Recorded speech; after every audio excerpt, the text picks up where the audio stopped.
ज़रा सोचिए, अगर आज आप समंदर के किनारे खड़े हों और समंदर में से एक 60 फुट लंबा शार्क निकल आए, या फिर एक ऐसा जानवर जो उड़ नहीं सकता, इतना मासूम था कि इंसानों ने इसे ख़त्म कर दिया, और ऐसे हाथी जिनके बदन पर लंबे लंबे बाल थे।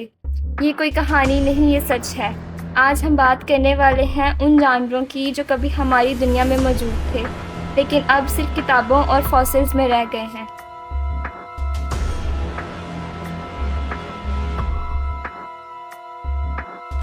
Number 1, megalodon.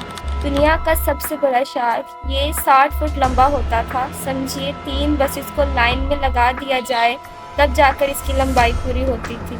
इसका मुंह इतना बड़ा होता था कि एक आदमी आसानी से अंदर चला जाए। ये समंदर का असली रखवाला था, लेकिन कुछ लाख साल पहले ये एक्सटिंक्ट हो गया। कुछ लोग कहते हैं कि ये अब भी कहीं गहराइयों में छुपा हुआ है, लेकिन साइंस कहती है ये सिर्फ एक फॉसिल बन चुका है। नंबर 2, डोडो। डोडो एक छोटा गोल मटोल परिंदा। ये मॉरिशस के जंगल में रहता था, उड़ नहीं सकता था और इंसानों से डरता भी नहीं था, लेकिन इसी खासियत ने उसकी तबाही लिखी।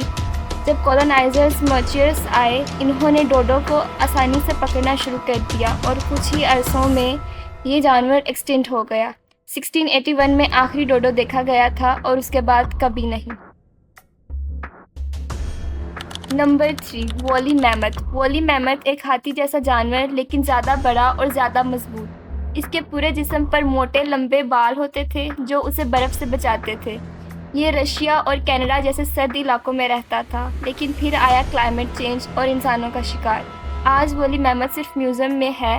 ये कभी कभार फ्रोज़न ज़मीन के नीचे से मिलता है, लेकिन जिंदा नहीं बल्कि मुर्दा। Number 4, Tasmanian tiger.